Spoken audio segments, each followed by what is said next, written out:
Dr. Naeem, thank you very much for joining us here on the program. It's been 405 days since the war in Gaza began, and there doesn't seem to be an end to the conflict. We've seen the way Gaza has been completely devastated and the impact on the people of Gaza. We're also seeing that the Israeli hostages haven't been released, the ones who remain in Gaza at the moment. The ceasefire discussions have also gone nowhere. Can you just give us an update on where things are at as far as the ceasefire is concerned? Thank you very much. The last well-defined broker deal was the deal of July 2nd. It was discussed in all details, and I think we were near to go for a ceasefire, to reach a ceasefire, which can end this war, go for a permanent ceasefire and total withdrawal and prisoner exchange. Unfortunately, Netanyahu preferred to go the other way. He committed at least 2-3 big massacres in Mawasi Khan Yunis, in Gaza City, and then finally he assassinated our top leader, Ismail Haniyeh. After that, we didn't receive any serious proposals. But Dr. Naeem, you say the Americans are not serious, the Israelis are not serious, but Qatar, the country that is mediating between both sides, the Israelis and Hamas, also say that Hamas is not being serious. I think the last press statement of the spokesperson of the Minister of Foreign Affairs here, Qatar, was clear that they are not ready to allow anyone to use the negotiations to continue the war and the aggressions. But they're frustrated with your side as well. No. I can mention now a lot of occasions where the Qataris, the Egyptians, and including, by the way, the Americans, Antony Blinken himself, where he said that Hamas was positive, Hamas was constructive. We're 13 months into this conflict, and more than 43,000 Palestinians have been killed, 100,000 injured or missing. We've seen Gaza completely flattened. Ismail Haniyeh, the leader of the political office here, killed. Yahya Sinwar killed. Would you say that what happened a year ago on October the 7th was a massive disaster for Hamas, for the Palestinian people, given that this is the outcome? I think you can see this only in one case. If the Palestinians were living in their own state, independent state, free, but it wasn't like this. in a dignified life. But you have to remember that the Palestinians are suffering an occupation for 76 years, that between 2000 and 2023, 20,000 Palestinians killed, that Gazans were suffering of a suffocating siege for more than 17 years. I mean, the Israelis were declaring publicly their plans to annex the West Bank, to Judaize Jerusalem, to expel the Palestinians.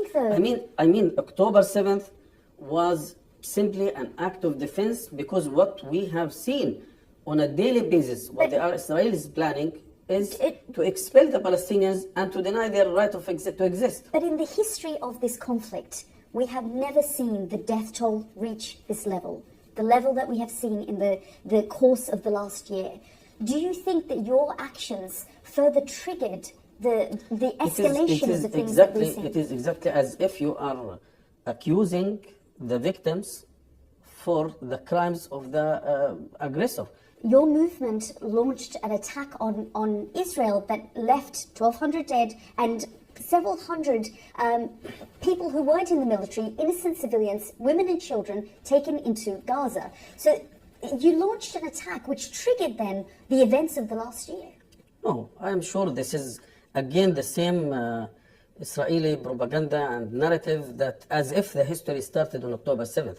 You have to remember that 1 week before October 7th, hundreds of Palestinians were killed near the borders in the Gaza Strip, suffocating borders. People were starving in the Gaza Strip. People were dying because of absence of medicine. So no regrets about October 7th whatsoever? Do you believe that a prisoner who is knocking the door or who is trying to get out of the prison, he has to regret his will to be... This is part of our dignity.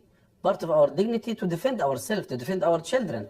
Let me just bring to your attention a new Human Rights Watch report that was published earlier, which accuses Israel of committing crimes against humanity and forced displacement of people. I presume that you are agreeing with them when it comes to this assessment. But that same organization has accused you, Hamas, of carrying out war crimes, as well as crimes against humanity, killing civilians, and then keeping the hostages as well. Why won't you release the hostages? First of all, we have from day one, day two, we have stated clearly and publicly that we are ready to release our prisoners. But these hostages, the so-called Israeli hostages, I mean, the women, children as well, and the elderly. We are considering them as captured Israeli prisoners, anyway, regardless of the definition. But at the same time, you have never asked me, including most of the Western media, about thousands and thousands of Palestinians I've asked Israeli officials about this. Okay, therefore I say, we are ready to release all these captured Israelis if they are ready to release our children, women, innocent. Thousands of minors are still in Israeli jails. Some of our brothers and sisters are now for 44 years in Israeli jails. The Western media were not talking about them like you are talking now about the Israeli hostages. We are ready to go immediately for a ceasefire, to end this war, to go for a serious prisoner exchange, to get our brothers and sisters free. Well, I guess what the Israelis would say is that these civilians were sleeping in their beds, and some of the Palestinians in their prisons are people who have committed crimes. I hope you can read. At the same time, you are mentioning human rights organizations like Amnesty International or Human Rights Watch, that you can also go through a lot of Israeli human rights organizations like Beit Salem and others who are talking how the Israelis are arresting minors from their bed at 2 a.m., children under house arrest, women, men. Do you believe that these thousands of Palestinians in Israeli jails, all of them are freedom fighters? Most of them are innocent Palestinians. Dr. Naim, I want to ask you about the change in government in the United States. We're seeing the Biden administration depart, and we're seeing President Donald Trump, who's now president-elect. What message do you have to him, and are you worried that he's going to take an even more hardline approach to the situation with the Palestinians? Look, first of all, which president the American elect, this is their decision. This is not our business who is the president of the United States of America. But our message is clear. We are people who are looking for a better future. We are looking to secure a dignified, prosperous future for our children. Therefore, we are calling any president, including Donald Trump and his administration, to take the needed steps to stop this aggression, to stop this war immediately. We are ready to go for a ceasefire deal.